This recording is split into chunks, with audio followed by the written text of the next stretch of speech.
I'll get louder. How's that? So there's some structural cracks in some of the concrete columns here that we're repairing. Some were repaired previously. We're taking care of additional ones. The air handling unit for the cafeteria is being replaced with a new one. That also is in conjunction with the air handling unit in the boys' locker room. One of the key interior things we're doing is the LGI space down the hall. We're going to be doing a full renovation of that.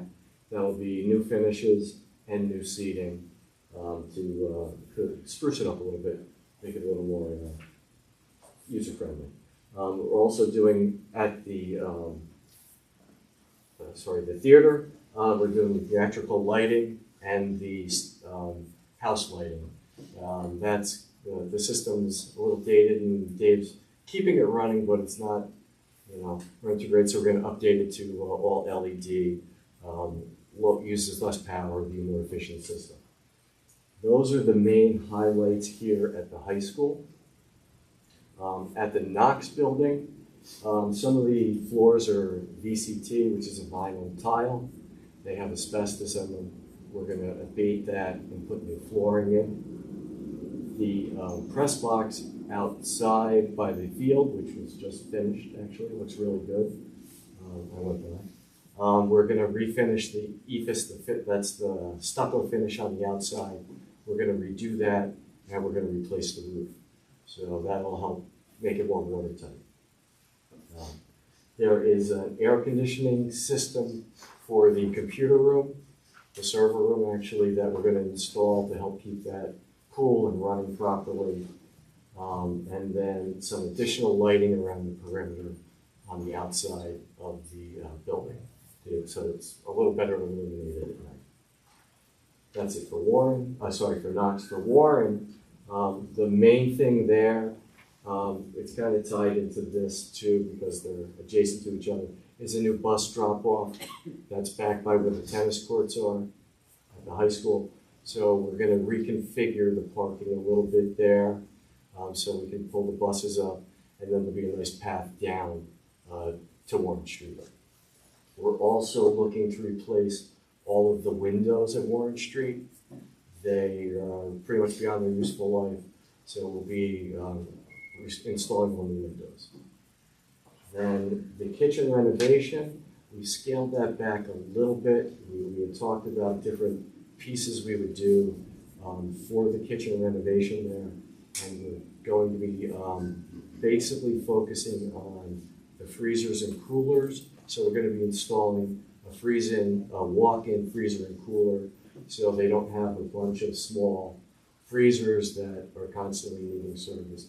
They'll just be larger units that they'll be using for that. Those are the main scopes of work at Warren Street. At Glebe, some exterior finishes we're going to update. Some of the stucco, which is an EFIS, they are, it's deteriorating, so we're going to fix that. The domestic hot water heater we're looking at, that one's still on the fence about, but that is in our scope right now. A little more exterior lighting on that one also to bring up the lighting levels at night. And then the mechanical system, the controls that control that system, all of those will be upgraded to a modern system. That's at Glebe. And then finally in Pleasant. Pleasant has probably the majority of work for any of the buildings, and the fact that we're pretty much replacing the entire mechanical system there. So in conjunction with that, we'll be doing a little abatement, fixing some flooring. We're also going to be, because the boilers are coming out, we're going to put in a new hot water heating system to go with that. So that's really a behind-the-scenes kind of mechanical work that's happening. There are going to be some window replacements in the courtyard area, and then at the gym, there's some leaking issues there. We'll take care of those. And then finally, that kitchen, we are going to replace the serving line. And that's pretty much the scope of what we're planning for this project. Can you talk in a little more detail about the Knox flooring? Because that's pretty extensive. Yeah, so we have about 15,000 square feet of asbestos tile. that is mostly in the classrooms on floors 1 through 3 that we'll be removing. That is not dangerous at the moment. No, it's only. It's actually the mastic under the tile. Yeah, so, and it only becomes an issue if it becomes friable, if it gets into the air. It's encapsulated now, and it's just when you're gonna do some work, you just wanna make sure that you abate it properly, so there are no issues. So they'll contain the area, provide proper pressurization, and they'll do sampling to make sure there are no issues. And then we'll put the new flooring in, and then it'll be something we don't have to worry about in the future. It's pretty much all the flooring, all the classrooms. Yes. Quick question about the lighting scenario at the Johnson High School Performing Arts Center Theater. Jen just asked me a question. I don't see it on here. We've talked a little bit about the condition of the sound system. Has that found its way into the scope in some way? The sound system, no, is currently not included. Okay. For the next scope. So we should talk about that. But the current scope gets us within the budget that was approved by the board, correct? Correct. And it is within the original scope. But I also don't want to miss the opportunity to fix something that is really not functional at the moment. So, Dave, can you comment on that sound system at all? I cannot honestly say I was not aware of any issues with it. I think you need to talk to Mr. McCulty.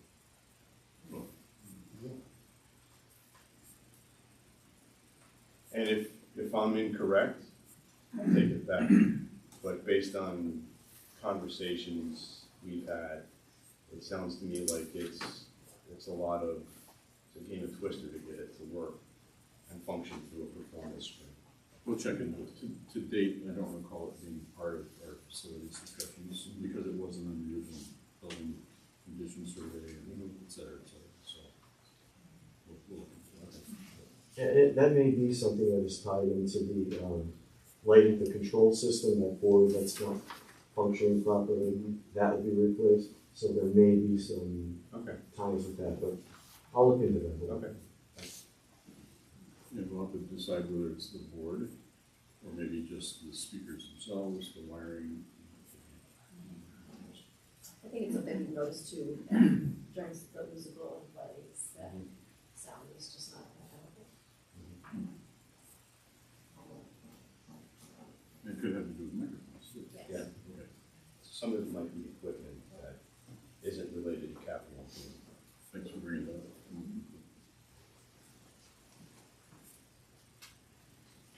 Are there any other questions about the scope that you see here? Kind of a high overview of it.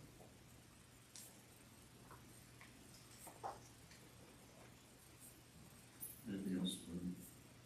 I think those are the highlights. There are other small repairs going on.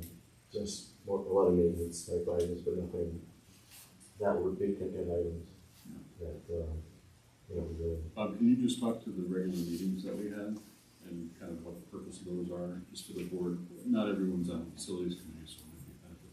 Yep, so we have bi-weekly OHCM meetings, what we call them, owner, architect, construction manager. And that's really to coordinate all the process of procurement, whether it's third-party consultants, designers, and coordinate with the design teams. We work through and stay on track with our SDs, DD documents, construction documents, which, like Jim said, we are in the phase of construction documents that are getting ready to be submitted to the State Education Department for approval. What we're going to do now is start talking about the logistics and phasing of actually making the work happen. So when that's in the queue with the State Education Department for approval, we'll work on the back end to really put together a schedule, logistics, phasing, work with Dave and his team as well as the admin of each individual building to really come up with a good game plan of how we get this $15 million worth of work done.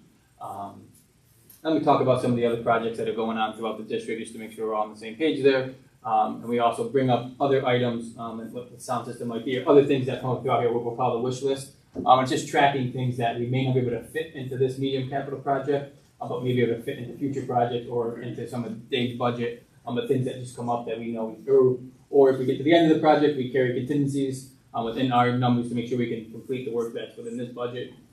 Ideally, at the end of the project, we have some of those contingencies remaining, and we can revert back to that wish list and try to check some of those things off the list and really make the most out of the board approved $15 million. Do we have an update on budget status? Budget status for For the project? Sure. You wanna give the update? Sure, so just very highlight, we knew that we were, almost before we started going back through our reviews, which tends to happen during sort of preparing for SED submittal. We had an overage of just about $5 million, as we know, through facilities. We worked through that process, and right now, as of the last budget, we were within, I believe, 500,000 within the $15 million budget. But again, one of the roles that Bill Willard plays as far as Turner Construction is concerned is really taking a hard look at those numbers based on the design that Tetra Tech does and kind of seeing, like, based on what the market prevails, what current construction projects are costing that we may be doing similar work for. We really sharpen our pencils and refine those numbers in terms of what we're going out for review and approval with the budget. So as the last meeting, we were within 500,000, but within that number, there's still those contingencies and inflationary costs built into that. So right now, we feel comfortable where the budget is, that we're on target for that $15 million budget.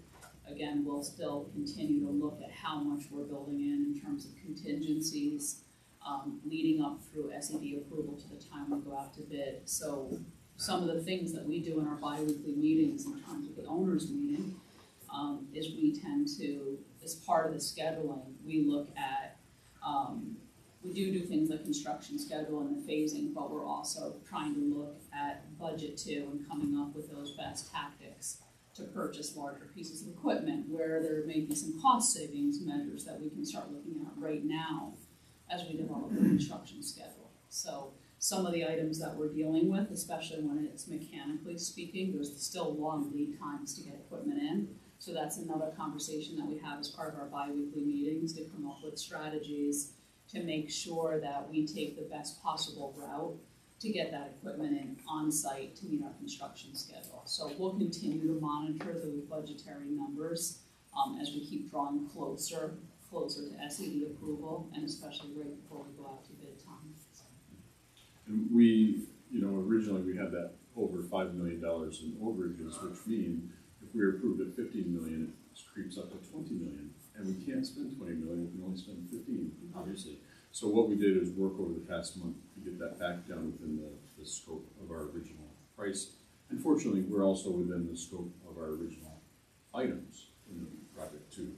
So the contingencies you're talking about are hefty. So we build in contingencies just in case, and we expect to dip into those, of course, but we don't anticipate certainly going above 15. So I think we're So right now, the number is 500,000 over our Yes. $15 million budget?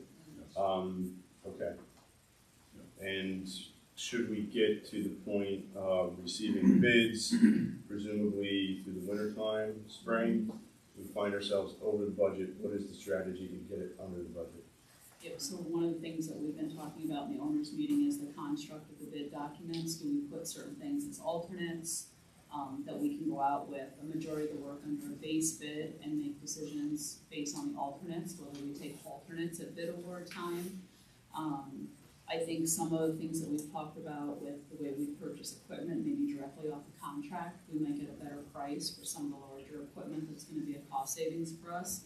But that's where our meetings are now starting to gear towards is the construct of the bid document. So I think we are looking at a number of alternates as part of the bidding. And I think with this first bidding phase, it'll also show what the true market's prevailing in terms of the prices that contractors are submitting at bid proposals. So we'll have a much better idea once we go out late winter for these bids, and we'll have to make some collective decisions on alternates at that time. So. Question for Bill.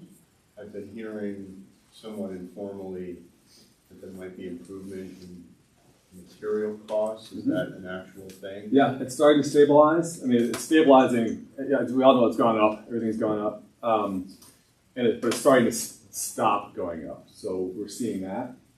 We're seeing some market appetite for some work. It's still a very busy market. So that goes to our bid strategies. The whole goal is to maximize the impact of the $15 million. So as Bill said, being $5 million over at one point is good because we're trying to identify those priorities and account for them. And then we have to pare it down to get in $15 million, but we don't know 100% how the market will react. So you want to have these tools that basically you can go shopping with at the end. If we have really good bid results, we want to fit in something else, like if the sound system does need to be updated at the high school, maybe we can fit that in, or whatever it is. That's a bid strategy thing that we'll all work on together. Again, the goal is to just maximize the impact of the $15 million and get as much improvement to the school district as we can out of it. I think I kind of skimmed over it, but we do, Bill and his team, we came to that 500,000 always based on our DD estimate, so that we got the DD estimate, $5 million over, worked on getting stuff out of that to get to about 500,000 over. So in conjunction, when Jim submits his construction documents to SED, he also gives us a bill, and his team does another full estimate based on what we submit to SED. We really have a hone in on and that's when we start to dip into some of the contingencies we're carrying, and really hone in and come up with a bid strategy and pull things out for alternates and things like that. There's 3 steps. There's that schematic design, which is a lot of ideas, not a lot of information, not a lot of drawings yet. Then there's the design development, which we just finished. So that's where we start to really understand the conditions of your schools, understand where the design's going. We try to push as much program in as we can, but then we find where we can, and now Jim and his team go to work and make the documents ready to be bid with the scope that we sort of landed on. We have one more estimate that we're contracted for, and that is the final look at the scope and make sure all the numbers are staying where we want them to be. We have discussions about if we do release design contingency. So when we say we're $500,000 over, part of that, a lot of that is design contingency and escalation and things that occur in the market. And as time goes by, escalation goes down, and then the drawings get more and more refined, and we're able to be more certain about the numbers, so we can release some of the design contingency back into the project, and we'll see what that produces, and then again we'll make decisions on how to best bid your job out to get the best results, so that we create the best value. And some of what we ran into with our last capital project was, some some decisions that ended up being unpopular, like the steeplechase, for example. Not to drag that up again, but that was one decision made so that we felt we could stay within the scope. In retrospect, a decision that we should have given the board an opportunity to hear about and weigh in on. So to avoid that, I think in the future, learning from that lesson, I think as we move into finalizing, you have to keep in mind that state education department wants to see a total package, and from there, we are not going to add to it, but we may take things away after state aid approval. So that's one important caveat to remember. And right now we're hopeful, so we're on target right now to submit in about another week and a half or so the full documents to SED. And it's SED right now, if we're lucky, they're 16 to 20 weeks out in approval. So there's a lot of projects up at the state education department. So as Bill mentioned, the market is still hungry for work, but again, now there's competition. So in one way, that's a good thing, and another thing, we're competing against every other district for the approvals. But and I think the process that we're doing and communication from the time we plan till we go out for a project till we're actually in the construction, and then there's multiple years of construction. That's why it's so important to have the escalation factors and the contingencies built in, but then also the closer we draw to like the first summer of construction, we're going to continue to monitor those proper amounts of contingencies that we should keep towards the project. So we'll keep you informed on that as well as the facilities committee.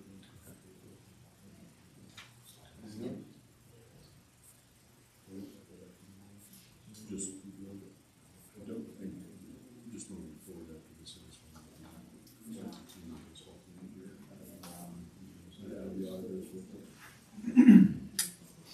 Okay, so, does that conclude our workshop for the capital project? You can. Unless there's any other questions from anybody? So, we'll conclude that. Thank you, gentlemen, for coming tonight for this summary.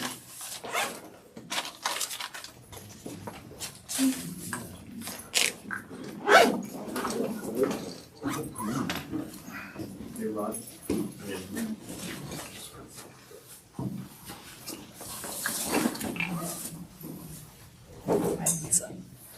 All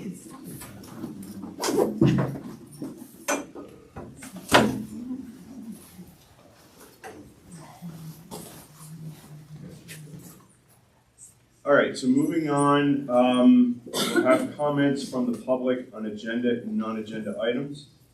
The Board of Education welcomes district residents, parents, students, and other people to our meeting. Community involvement at board meetings is encouraged so that we can better understand your views. Please be aware that individual student information or particular personnel issues will not be discussed by this board during public session. When recognized by the board president, please state your name and address voluntarily. Statements are restricted to a maximum of 3 minutes, and speakers will be notified by the board president when their time has expired.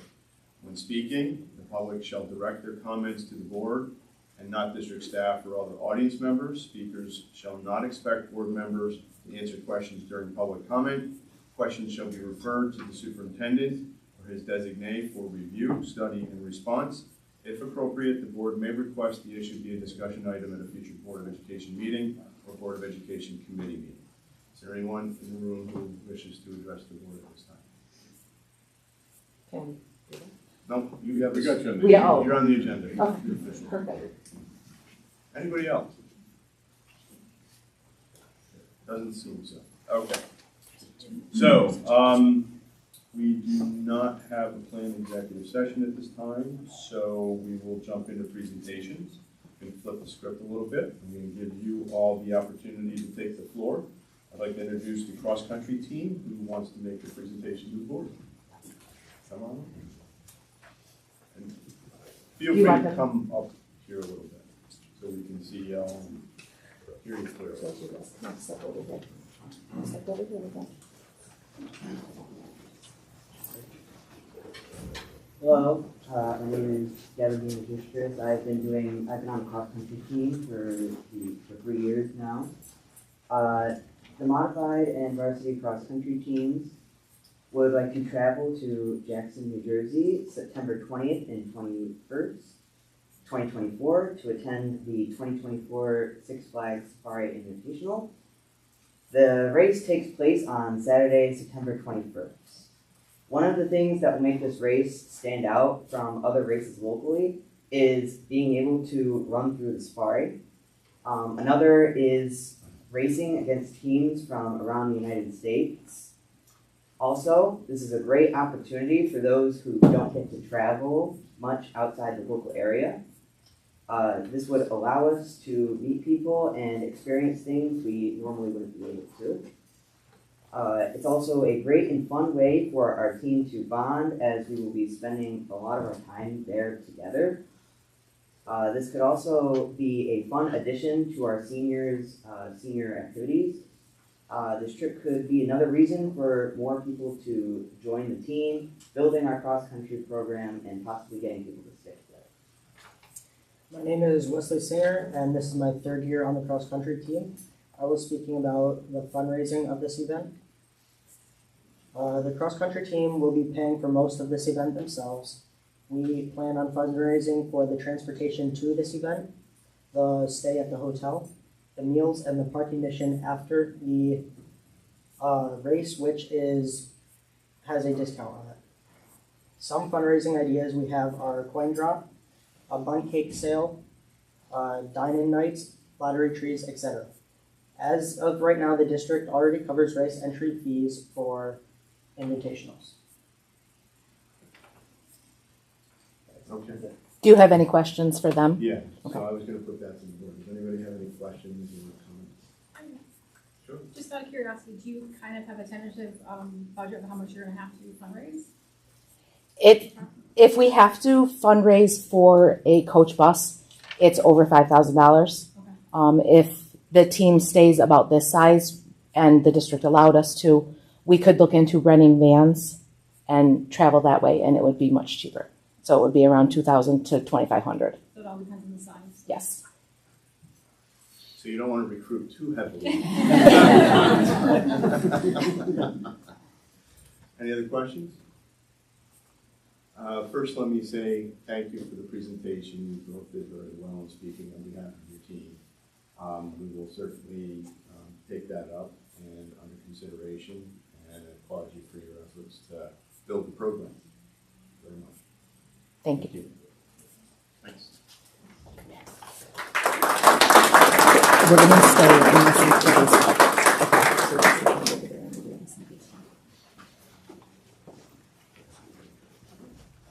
So we're also going to ask Mr. Jennings if he could bring his baseball team forward to talk about their coach. So I brought with me today Carter Cheney, senior 3-year varsity player, Antonio DeMarco, also a senior 3rd-year varsity player, and Coach Casales, who's my head assistant coach. So we would like to go to spring training in Myrtle Beach during our spring break here. I think our spring break is 10 days. We would go the first 5 days. It would be March 29th to April 2nd. We would catch a morning flight. When we get there, we'd be able to play. We have a couple of parents that are going to bring the equipment down and be ready for us, so we literally get off the plane. We would rent two minivans, drive to the complex, play that day, go back to the hotel, and we would be at the complex every day playing. A series of 5 scrimmages, 3 practices, batting practice in the cages every day. The Calvary Club facility has 9 fields, 30 bullpens, 17 batting cages, and everything. You're all itinerized. We're going to be there most of the day.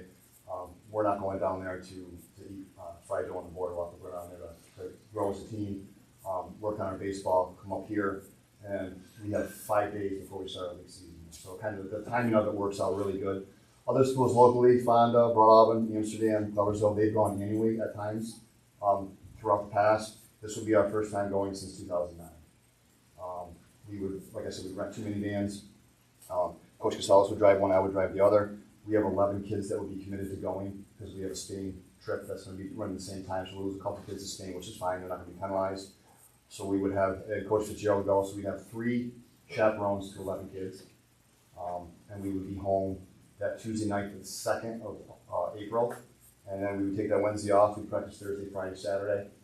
Take Sunday off, and we'd open our league on Monday. We have some parents that are going to come. A lot of parents are coming down. We have 2 sets of parents that are going to make us Easter dinner on Sunday because we're down there during Easter. So, you know, it should be kind of a family type thing. And then where we're staying in our hotel, 2 miles from the complex, is right on the beach. So if there's some time, you know, we get home at dinner time, grab a couple pizzas, grab a couple subs, hang out by the beach, go to bed, and get up before the complex next day. So that's kind of what we're looking to do.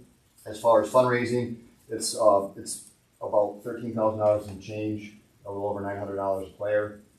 We've already fundraised just throughout the last couple of months. We're up, I think, about $6,000. We want to fundraise about $10,000, so it's under $200 a kid to go to Myrtle Beach, which I don't think is very bad. We've talked to parents about it; they're all on board with it. So that's kind of what we're looking to do. Got a great high character group of kids, good baseball players, and the way everything lines up for spring break this year, it's not going to be an annual thing. It just kind of worked out for us to be able to do it. So it should be an exciting time if you guys allow it. It's something these guys can take with them for the rest of their life. Question. With the cost, you're saying that there would be a cost to each family of about $200 for a kid that's going to go. Do you feel that could be restricted for any of the kids that would be on the team? We discussed it, no, and you know, I've been open to the parents. If there's an issue, let me know. We'll work it out, and knowing how I operate, we'll probably fundraise more than we needed to. We'll probably knock that down a little bit and have a couple more team dinners and stuff down there too. Okay. So I mean, that's worst case scenario. I think we figured at $195 a kid, worst case scenario. So it doesn't seem to be an issue. How are you doing fundraising? Coin drops, Donald's night. Parents have been doing some different things. We probably run a couple different dinners. We had a little bit of money left over from the spring. Okay. So we're just, you know, every avenue we had. Yeah, we've been very lucky. We don't ask for a lot of money in the community. We've been giving some donations for some businesses, which is nice. Okay. That helps. Cool. And like I said, not an annual thing. Some schools do it every year. I don't know how. But this is just a special event for the kids. Should be a good time. Great. Thank you. How are you coming on raffle for a year for that? We're winding down with that right now, pretty well. I think that should be hopefully about $4,000 in profit. So seriously, yeah. Okay. Maybe I need to start doing You and me both. Okay. Anything else? Thank you for your time. We appreciate it. Right. Thank you, Mr. Conrad.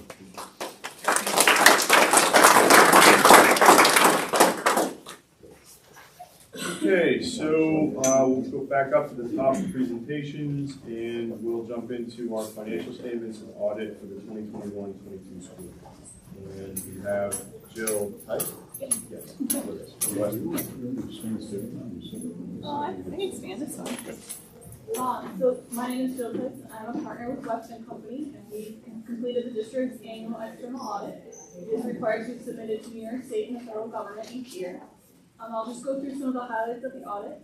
So your audit opinions on the financial statements and your single audit were unmodified, which is the highest that you can receive. Those are clean audit opinions. There were no significant deficiencies or material weaknesses found. Overall, your general fund balance was at $23.76 million as of the end of the year. That is up about $4.4 million compared to last year due to higher than expected revenues and lower than expected expenditures. Your school lunch fund now does have a positive fund balance. In the prior year, that was a deficit, but that is now positive. The federal grant funding for the year was up about $418,000 compared to last year. That is due to continued COVID grant funding, and that will continue for 23-24, and then those grants will end. Another item to note, the district was not required to apply any new accounting standards for this year, so the financial statement disclosures are very similar to last year. I will mention the management's discussion and analysis section is more of a summary of the financial statements, so rather than having to read through the full 70-page document, that provides a narrative summary and provides some background and some more information of the district status and items impacting the future of the district. The total net position of the district was $10.4 million as of the end of the year. The largest portion of your assets are your capital assets, so your land, your building, and your equipment. And those are recognized over their estimated useful lives using depreciation.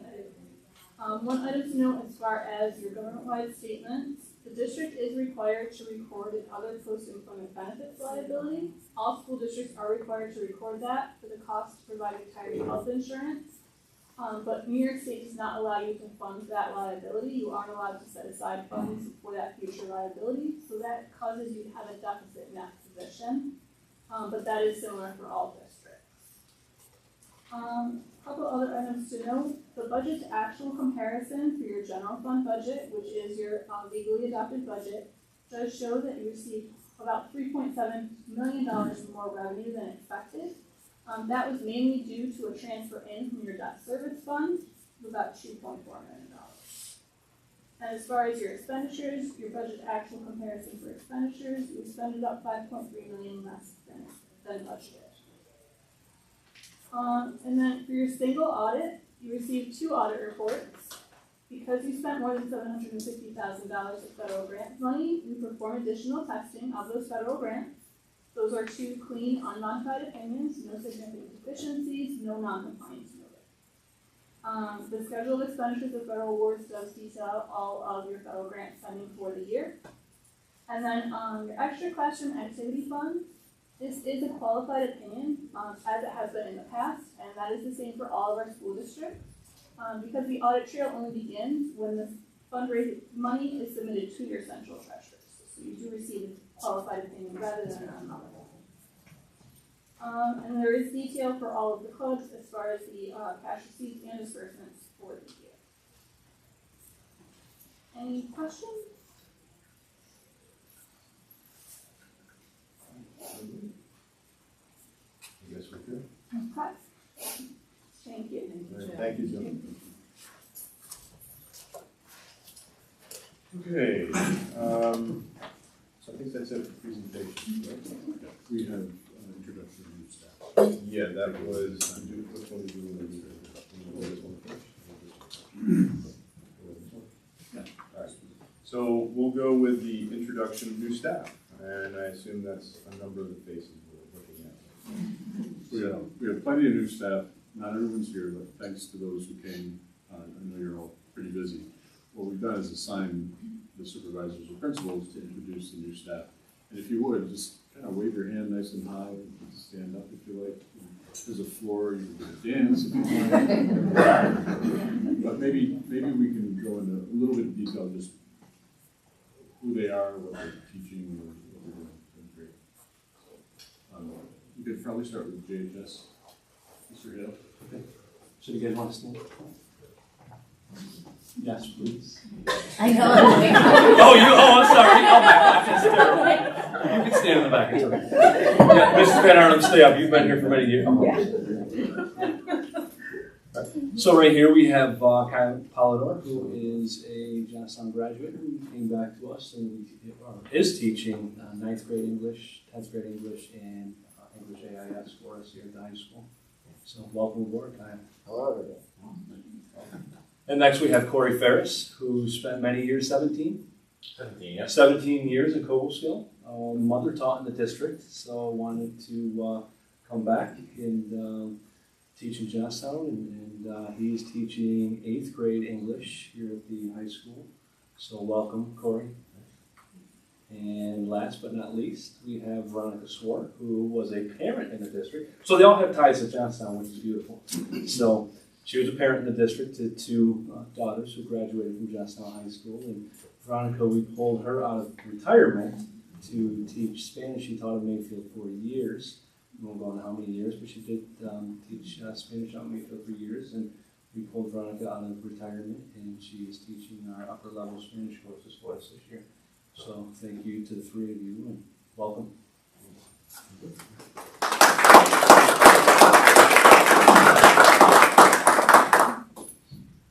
All right, so I'm going to be introducing Knox Middle School new staff, and I think I only see 1 or 2. Okay, perfect. So the first one we have is Pam Ferry. She just recently joined us as a one-to-one aide in our 12-room classroom, and also as a parent in our school district as well, as a student at Knox. And then our second person that we have here today is Beth Flanders. She is teaching art for our middle school students. So fun facts about her is that she actually did her student teaching here with Mrs. Abel a couple years ago, a few years ago now? It was like the height of COVID, yes. so whenever that was. She stole her back from Northville, who was able to take her away from us, and we brought her back to Johnstown. So we're super excited to have you join our team again.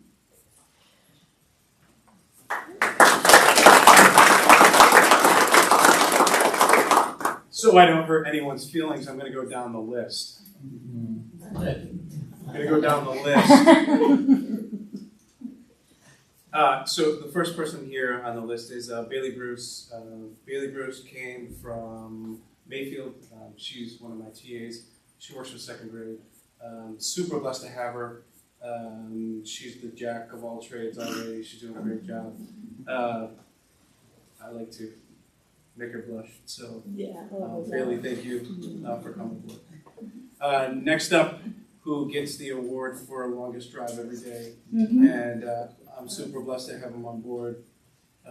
Peter Cittadino, he's my new LMS. When I interviewed Peter, I knew right away. In fact, even before he left, I'm like, let me show you the library. So, Peter, thanks. And I try to tell him every day how much I appreciate you being with us. So thanks, man. Thank you. I guess I know she tried to introduce herself first. She always embarrasses me. She's the best secretary that I currently have. We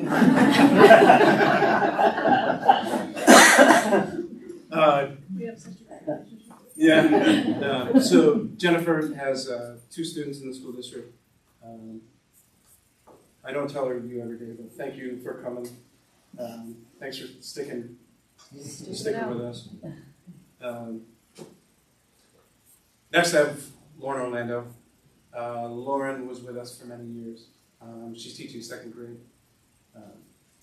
She's absolutely fantastic. I'm so lucky to have her. I've known Lauren for a long time, from our times back in Mayfield. Had her sons. Lauren took some time off. She was actually a Spanish teacher here for years. Took some time off to spend with the boys, who are just awesome kids. And I'm fortunate enough to get Lauren back. She was working in Mayfield when I was there, so I've seen her in action, and it was pretty easy when I said, Yeah, I need you to come. So, thank you. Thanks for believing in what we have going on. Thanks for coming back.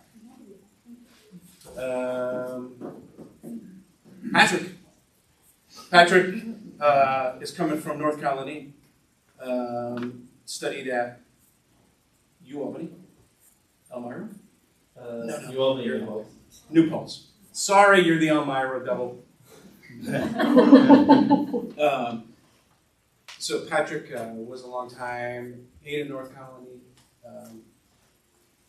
I think I ran out to the parking lot too and got you before you left because I knew right away that you were going to be great. So thanks for coming every day. Thanks for doing what you do. And thanks for giving your heart to our kids. So. All right, I guess I have to introduce Alex next.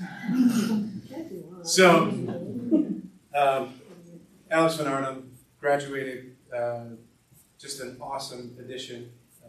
She was my first hire, I can say, as a principal.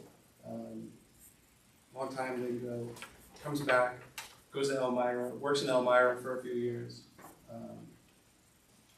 and super, super fortunate to have you. So, thanks for coming. And that's everyone.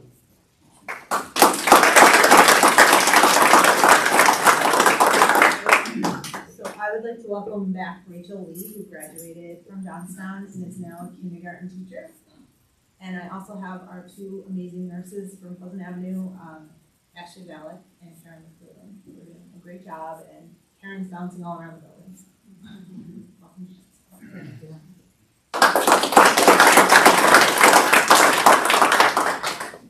So thank you for coming, everybody. Very much appreciated. I think we have a few others. I don't know. Are they? Yeah, so I think here, so I don't feel like she's new anymore. She's been hitting the ground running since she came in May. Is Julia Barringer, is our Director of Transportation. She's been in quite the demand since beginning the district. So welcome again, Julia. We are so fortunate to have you as part of our district. So welcome once again.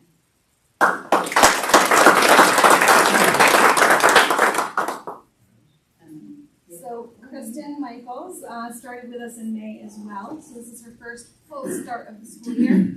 I think we make a pretty dynamite team. Personally, she has psych background, a lot of self-contained behavior background, and then put together, I think we're making some good things happen. Very happy to have her.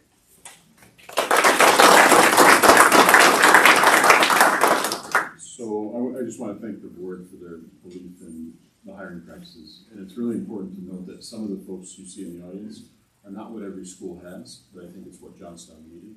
And whether it's Kristen or Director of Transportation, which is relatively new for us, the board made all of that happen. And I think over time it would be nice to see what improvements will come of it. There are 49 new hires since last spring. It's pretty significant. So just keep that in perspective. All these folks are ready. Yes. We do actually have one more. And I will let you introduce. Thank you very much. We have Jennifer Foss behind me. She started in July. Dave and I are lucky enough to share her. She helps out with transportation and building and grounds. She has been phenomenal help to the both of us for the last few months.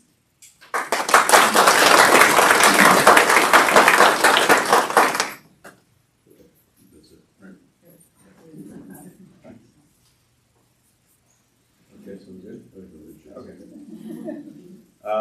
All right, so next is School Board Recognition Week for October 16th, 20th. Yeah, I have a proclamation. Awesome. Can I read it? Sure. Okay. It's good to read. Whereas each year, the Board Recognition Week is observed by more than 700 school districts and throughout New York State. Whereas our state's public education system is designed to meet the educational needs of all children and to empower them to become informed, productive contributors to society in an ever-changing world. And whereas members of local school boards are dedicated to children, learning, and community, and devote many hours of service to elementary and secondary public education as they continually strive for improvement, excellence, and progress in education, recognizing that all children can be successful learners. And whereas local school board members are strong advocates for public education and are responsible for communicating the needs of the school district to the public, and the public's expectations to the district by working closely with parents, educational professionals, and other community members. And whereas the members of New York State's local school boards respond to the educational needs of communities they serve and help ensure the solid foundation of our school system. In doing so, these leaders help strengthen our state's educational system and improve future prospects for our children. And whereas during October 16th through 20th, special activities and programs will be held in communities across New York State in observance of School Board Recognition Week. And it is fitting to join in acknowledging the commitment and contributions of members of local school boards. Now therefore, I, Kathy Hochul, Governor of New York State, do hereby proclaim October 16th through 20th, 2023, School Board Recognition Week. And we have some certificates for each board member, and thank you very much for your service and certainly sacrifice.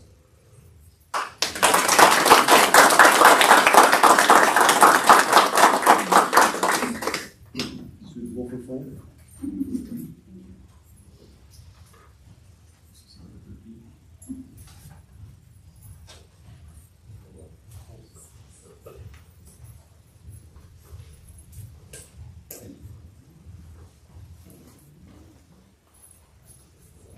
Okay, so next on the agenda is reports, and we'll begin with the superintendent's report.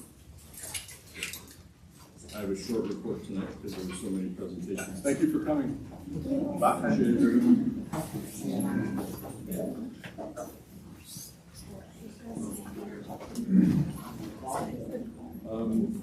You heard from there's one trip on the horizon that I just thought I'd mention to the board. The senior class trip, they're working on an itinerary right now, meeting with parents, and then both by the class, to choose a destination. So that'll be upcoming shortly. And then we have had a focus on alternative instruction. I just wanted to mention it. We spent quite a bit of time in the academic and extracurricular committee talking about one of the recommendations I'm making in this agenda, which is a coordinator of alternative instruction. We kind of did this in audit and budget finance to look at the finances of that. But in general, I just want the board to know, through mentioning tonight, that we have more options for educational opportunities than ever in our school district. And they come in the form of remote instruction, whether it's due to physical needs, emotional needs, some corrective measures that the school district has had to take, and that looks like tutoring sometimes. We also have ongoing different programs, which have only increased the BOCES P-TECH programs, the vocational programs, of course, Adirondack Academy, and we have presently 9 students, I believe it's 9, in a program called Synergy, which is an online sort of alternative educational schooling. And all of these things are meant to make education accessible to all students, especially in light of, post-COVID and the things we've learned due to that. So I just wanted to mention, and we'll probably talk more about this alternative instruction as it becomes even richer this year. And a little bit about budget and personnel. You'll see the budget calendar, which was developed for your adoption tonight. And that's pretty comprehensive. I hope you had a chance to look at it. It's not much different than it has been in the past. We had a capital project development briefing from the team. I hope that was somewhat helpful, but you got to know there are many, many hours that are going into this. And again, I just really want to try to keep the board informed. So if you ever have questions, and there's a lot to know, we are not averse to sitting down with any of the board members one-on-one if that's what it takes. Just trying to show you through where we are. And a little bit about what you're going to be hearing a lot more about, zero emission buses. So Governor Hochul announced a soon to be released aid amount of $100 million right now out of $500 million from the Environmental Bond Act. That's opening up for application at the end of November. And we have decisions to make as a district as we move forward to make continuous improvement in this transportation realm. And we've already done some, but we have to make important decisions about whether we stay the way we are in BOCES, whether we take this on ourselves, whether we're a private entity for our transportation, and all the while thinking about this zero emission bus legislation. So we have those decisions to make. The costs associated with this zero emissions bus initiative seem insurmountable. Many school districts seem to be up in arms about the ability to get this done without state aid. Capital improvement structure that's in place right now with state ed is woefully understaffed, I think. So, and you know, the manufacturing and design of the facilities that take these buses and the buses themselves, we're concerned about all those things, but we're going to be pulling numbers together, especially for audit, budget, and finance committee, and certainly for the board, to give you a little bit more information about this as we go. I think we're going to be reconvening the SDM ad hoc committee for transportation to talk about the decisions next. For example, if we decide to go with a private entity totally, we will not have to necessarily worry about bus purchases or bus storage or those sort of things. So, you know, just there's a lot to consider. I thought I'd bring that up, and that's really all I have for you tonight. Unless you have any questions. Do you know if we go with a private entity, are they still required to have zero emissions? Yeah. And the aid also applies to them, so hopefully that'll help. Any other questions? Okay, move on. Next up, we have employee leadership reports, beginning with Nancy Lisicky with the JPA. Good evening. It's all about you tonight, everybody. I wanted to begin by just mentioning a little bit of a full circle moment. The cupcake treats that JTA has provided for you, say thank you, are provided to you by Cole Harpa, one of our students here. She's trying to start out while she got started. A little side business, baking side business. You have done, they're fantastic. On a regular basis, I come to the podium or here to report about all the volunteer work that JTA members do on a regular basis. So you're probably really sick of hearing that. So now we're going to talk about you a little bit. I happen to know that all of you know quite a bit about volunteering time and talent. The duties and responsibilities of the Board of Education members are great. They're often fulfilling. They're sometimes exciting, like tonight was a great night. And I expect occasionally onerous. So still, here you are.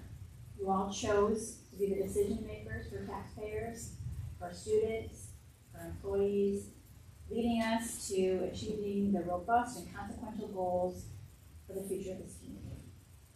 We really should be thanking you on a regular basis. I wish we did. We should probably be better at that. But here we are tonight. So the spotlight is yours, and we thank you for your work.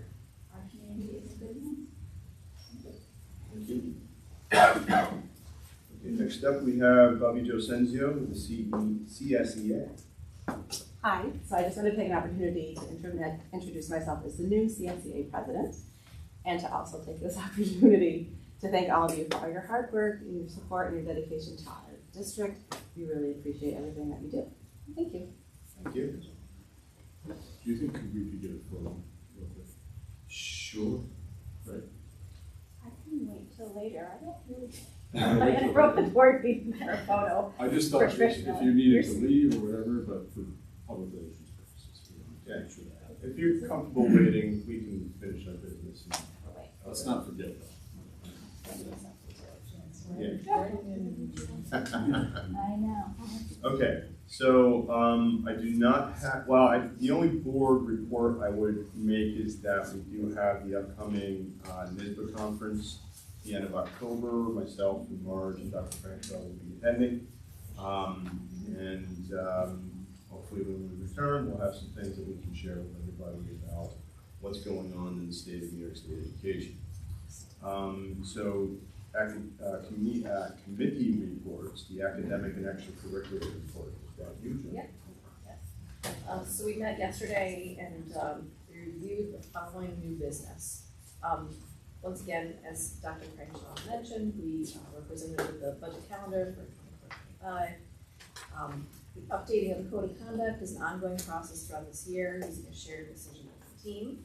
Points of discussion throughout the year will include, but not be limited to, discipline, suspensions, and other alternatives to suspension, among many other topics. The extracurricular advisor handbook is being written to make it both comprehensive and streamlined. Club descriptions, guidelines, expectations, and mission, information about fundraising and training for advisors will all be included. An extra classroom finance training was held in October, and another training will be held at another time this year. With regard to athletics and the move to the WAC, meetings have been held with field hockey and lacrosse coaches recently, and it's been determined that the first choice for all programs would be an associate membership of the Foothills Council. If not accepted, field hockey would like to apply to the Suburban Council as their next choice, and an independent schedule as their third option. If independent, the team will still be eligible for sectionals in states and can schedule a full slate of 16 meetings. Boys lacrosse would like to apply to the Wasser and Colonial Council's second option, and the coach has already reached out to this council to inquire. As a second option for girls lacrosse, they would like to apply to the Colonial Council. The district is planning and putting information together for the public to make it clear about the process going forward with those teams. With regard to student interest clubs and activities, in 21-22, the district received grant funds as part of the improvement process to improve connections and build connections with students. A survey was given then, and 4 student interest clubs were created. The funding for these was lost in 22-23 because our district was no longer district in need of improvement. But in 23-24, some clubs were added to the teacher's contract for funding. Currently, there are 2, an art club and a film club, serving high school students, and there's hopes that there'll be others this year. At Knox Middle School, Title IV funding is being used for 8 student interest groups, some of which are Cooking Club, Art Club, Kids with Heart, which is a service club, Minecraft, Game Zone, and Just Run. At the elementary level, ARP funds are being used for enrichments, and currently areas of interest are being explored and advisors sought. The foreign student exchange program has been renewed in Johnstown. There's 2 students placed with families here in the district. The hope is to continue to strengthen the program in the future. Johnstown Education Foundation is currently being formed to provide a fund for academic and arts opportunities for students and Knox facilities. And we also discussed, as Dr. Frankel mentioned, the state of alternative instructional programming, and a stipend for the counseling office secretary is on the agenda tonight. The reason for the stipend was shared as the increase in work related to all the programs that Dr. Crankshaw mentioned. And we do have another meeting coming up on February 7th at 5:30. Okay, thank you. Now we've got the audit budget and finance report. So we met last evening and we had a discussion about the personnel stipend creation, which is a role that will be assigned to the guidance office. An administrative assistant, is that payroll or School secretary. Oh, school secretary. Okay. And that will come with about a $3,500 stipend for, is it a 9-month role? Did I have that correct? 11 months, okay. So and then we had a brief discussion about the Pleasant Avenue parking lot and bus loop proposals. So for those who may not know, we are planning to make some improvements there so that we can increase parking capacity, maybe try to clarify some of the congestion that's going on. We've received several proposals that are being evaluated to get that work done soon. Is the idea to get it done before With board approval this evening, assuming it will go in schedule as early as tomorrow and get us on the calendar. Okay. So then we had a review of the 2022-23 financial statements and audit. We heard a summary of that from Jill Tice this evening. It's an unmodified opinion for virtually all of it, with the exception of the student activity accounts. The lunch fund deficit has been eliminated, so we are in positive territory with that finally. The management letter presents comments but no findings, which is something of an important distinction. There's nothing significant, and many of the comments are more or less wrote sort of comments year over year. The corrective action plan has been developed to respond to those comments, and we are in the process of developing that and executing that. However, a number of those items are, again, repetitive and things that are not easily overcome just due to the structural nature of school financing. Brief discussion on the budget calendar for the upcoming academic school year. Also had a brief update that we'll be starting negotiations with the CSEA in the coming weeks. We also did a brief review of the reserve plan and reserve strategy. Primarily, we're needing to evaluate the current reserve levels to determine what reserve accounts may be overfunded, with a goal to continue to reduce reserve accumulation to a percentage less than what we currently have of 11.7%, and try to move it closer to 4% within the state-directed limit. That's going to be a bit of an interesting balancing act as we move forward. Our next meeting is Wednesday, November 15th, 2023 at 6:30 p.m. At the District Administration Office. Our meeting concluded at 7:35. So, any questions about either of those reports? Okay. So, consent agenda. In an effort to expedite the business of the Board of Education, but in no way meant to diminish the importance of each item, a consent agenda may be used for the items in this section. Items may be removed from the consent agenda at the request of any one board member. Items not removed will be adopted by general consent without debate. Any removed items may be taken up either immediately after consent agenda or placed later on the agenda at the discretion of the board. So I'm looking for a motion to approve the following items as a consent agenda. That would include section 8A 1, 2, 3, 4, 5, 6, 7, 8. And paragraphs B and C. So that takes us through to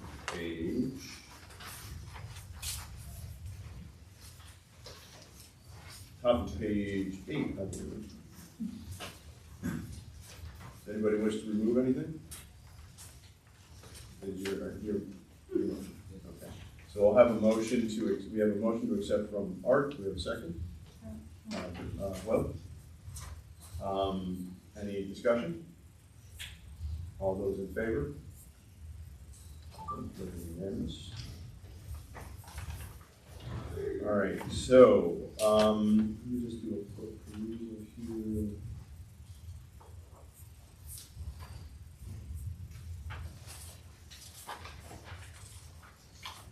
I think we'll look to maybe do the personnel items as consent.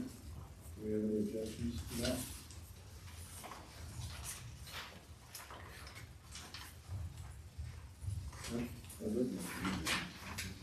We have a number of things that I think are important to kind of read through here under the business section of action items. So I'll just get to it. We have a second reading and adoption of new and or revised policies.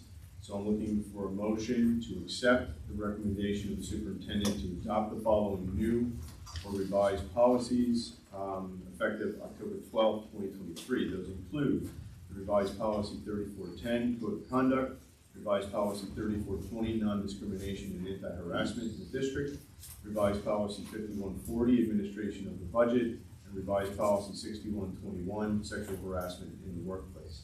Can I get a motion? Marge, second. Jen. Any discussion? Questions? Okay. All those in favor? Okay. We are unanimous. Next, we have the annual independent auditor's report. So I'm looking for a motion to accept the recommendation of the superintendent to approve the following. Whereas pursuant to state and local guidelines, the district has completed an audit of all funds in its care during the 2022-23 fiscal year. And whereas the district's independent auditors, West & Company Certified Public Accountants, PC, have completed and submitted the required final financial reports, now therefore be it resolved that the report of the independent auditing firm is hereby accepted by the Board of Education, and be it further resolved that the superintendent or designate is hereby directed to file said report as required by law to the State Education Department and HFM District Superintendent. Can I have a motion? Marge, second. Joelle? Any discussion? All those in favor? They're unanimous. Response to management letter from Weston Company CPAs PC. I'm looking for a motion to accept the recommendation of the superintendent to approve the district's corrective action plan as set forth in the letter dated October, today? October 12th, 2023, the Weston Company CPAs PC in response to the findings contained in the management letter from Weston Company CPAs PC for the period ending June 30th, 2023. Can I get a motion? Art, second. Mark? Any discussion? All those in favor? Okay, they're unanimous. Admission of Greater Johnstown School District to Western Athletic Council. I'm looking for a motion to accept the recommendation of the superintendent to endorse the admission of the Greater Johnstown School District to the Western Athletic Council effective with the start of the 2024-25 school year. Can I get a motion? Will, second. Joelle? Any discussion? When will we tentatively know, have an answer to this approximately? As far as an answer to this, meaning The acceptance. we have received acceptance. This is just the board's acceptance. Okay, yeah. I'm sorry. I was thinking, I jumped ahead. What Jen mentioned was we covered in the academic, I think it's really important to do some public relations to summarize where we are now, to the public, so we're going to be working.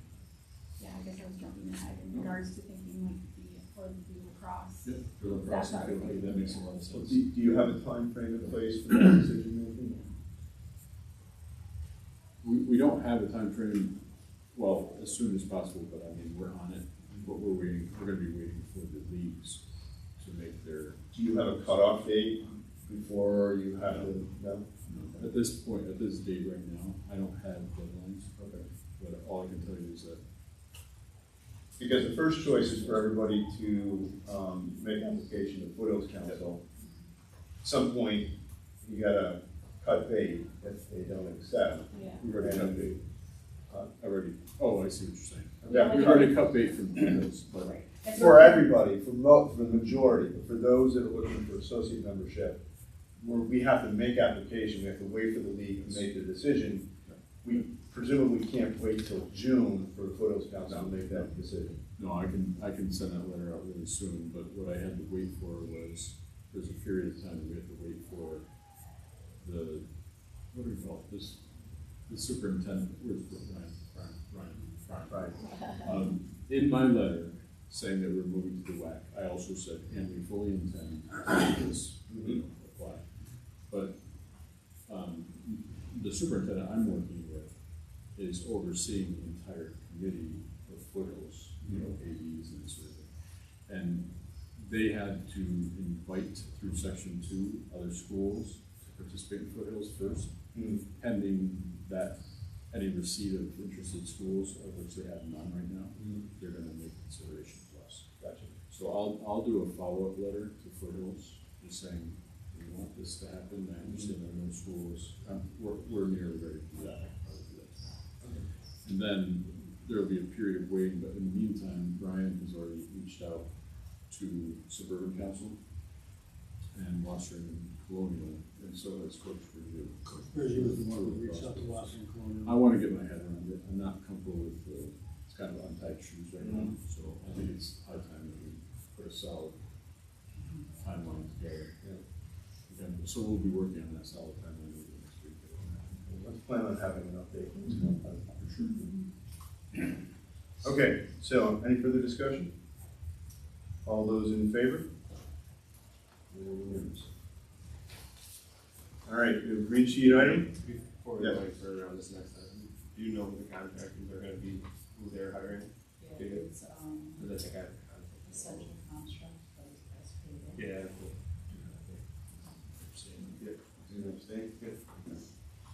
So, this is fund balance for contingent expense. This is a slightly different framework Anyone on the custom of meeting? Board member? Who does that mean? Okay. Okay. So I'm looking for a motion for the following, to accept the following resolution and move its adoption.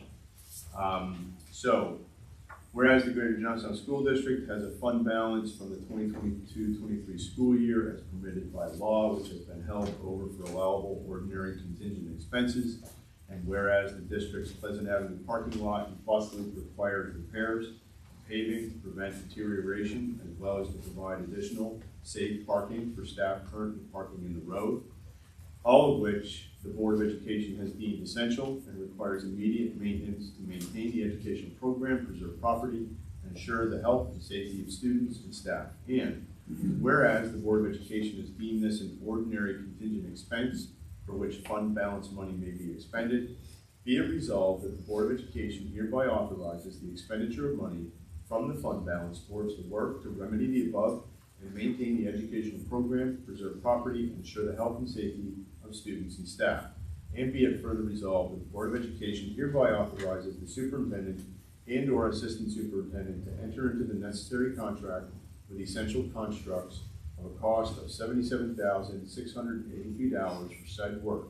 Resolved that this resolution shall take effect immediately. And I will note that Will Stock is abstaining from this vote, so I will ask for a motion. Jen, second? Joel? Any discussion? Yes.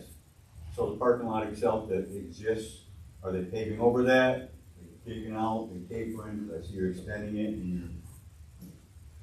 So Yes. So they are paving over what's there and then they're Yep. going to extend. And they will, that'll be keyed into the existing. Do you have a folder, Dr. Rachel, is that what you're, is that what? Yeah, you should have all received this. Oh, okay. It was part of the board package. No, you're welcome to look at it. Okay, I just wanted to see what. What they're going to do overall. So this parking lot is the one, I'm gonna say to the west. You put a left of the building as you're looking at the front. Yeah, there you Okay. go. Left of the building as you're looking at the building. Like where the dumpsters are, right? Yeah. So dumpsters are adding on to that. So adding parking spaces, six to eight parking spaces, plus a turnaround toward Pleasant Avenue. Okay. And so repaving the entire thing as we said. Years to say, right?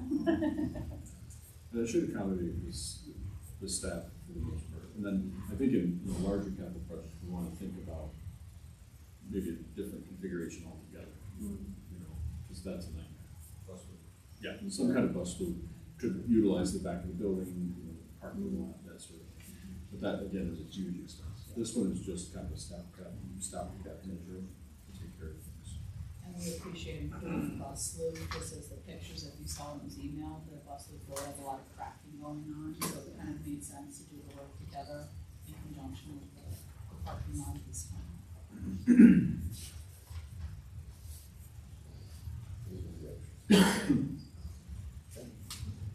And this has been a request by the school for every year since I've been here. Okay, so, we have a motion, we have a second, any further discussion? All those in favor? Unanimous minus one abstention. We have a memorandum of agreement with the CSEA. I'm looking for a motion to accept the recommendation of the superintendent to approve a memorandum of agreement between the Greater Johnstown School District and the Civil Service Employees Association, creating a coordinator of alternative instruction stipend. So that's, we've been hearing a bit about that this evening. Can I have a motion? Mark, second by Art. Any discussion? All those in favor? Very unanimous. We have a declaration of surplus items for public auction. I'm looking for a motion. Whereas the Board of Education of the Greater Johnstown School District desires to declare as surplus and dispose of a 2006 Chevrolet EXP van, and B, 2014 Parco Highlander Junior truck mounted sander effective October 12, 2023. And whereas the obsolete, unusable, and undesirable district-owned inventory set forth above is hereby declared to be surplus to the needs of the Greater Johnstown School District. Now, therefore, be it resolved that the Assistant Superintendent or School District Treasurer, working in conjunction with the Director of Buildings and Grounds, are hereby authorized to dispose of the aforesaid surplus property by any means allowable, to include offering for sale at public auction, donation to a nonprofit organization, internet online auction, upset bid process, or destruction. And be it further resolved, any of the aforesaid items not sold via public auction, which have a fair market value of less than $1,000, may subsequently be sold by the Assistant Superintendent or School District Treasurer by private sale or destroyed. And be it further resolved, notice of the public auction will be advertised as required by statute, and the results of the surplus property auction and or private sale shall be reported at the next regular meeting of the Board of Education. I have a motion? Well, second, none. Any discussion? All those in favor? We are unanimous. All right. Next up is the 2024 cross-country team trip to Six Flags Great Adventure, Jackson Township, New Jersey. Looking for a motion to accept the recommendation of the superintendent to approve tentatively on further arrangements nearer to finalization of details the 2024 varsity and modified cross-country teams trip to Six Flags Great Adventure, Jackson Township, New Jersey, leaving from Johnstown High School on September 20th, 2024 at 2:30 p.m. and returning to Johnstown High School on September 21, 2024 at 11 p.m. Do I have a motion? Well, second. March? Any discussion? All right. All those in favor? We are unanimous. Second, lastly, item number 9, 2024 varsity baseball trip to Cal Ripken Experience, Myrtle Beach, South Carolina. Looking for a motion to accept the recommendation of the superintendent to approve tentatively upon further arrangements nearer to finalization of details the varsity baseball trip to the Cal Ripken Experience, Myrtle Beach, South Carolina, leaving from Johnstown High School on March 29th, 2024, and returning to Johnstown High School on April 2nd, 2024. Can I get a motion? Will, second, Joel. Any discussion? Well, statement, I just think this is an excellent opportunity. Okay, great. Thank you. Anybody else?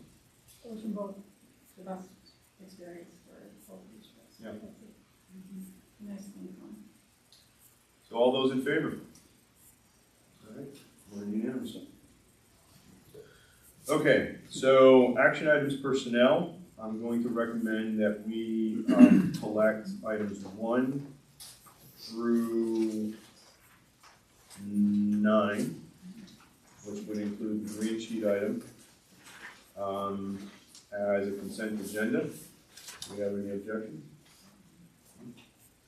Okay, so I'm looking for a motion to accept said consent agenda for action items personnel, for items 1 through 9. Okay, Joelle, second. Art? Any discussion? All those in favor? All right, we are unanimous. Some board discussion, should we choose to have any, with regard to policy manual audit, section 7000. I'll just ask if anybody got any questions about any of what they need to do. Okay. Informational items, we have some upcoming committee meetings. October 18th, Personnel Committee at 6:30 p.m. at the district office. November 8th, Facilities Committee at 6:30 p.m. at the district office. November 15th, Audit, Budget, and Finance Committee at 6:30 p.m. at the district office. November 16th, Business Meeting, 6:30 p.m. JHS Media Center. I want to clarify 6:30 p.m. We will not have a workshop that night. So, possible executive session, we have none, so I'd like a motion for adjournment. Okay, Jen, Art, all those in favor?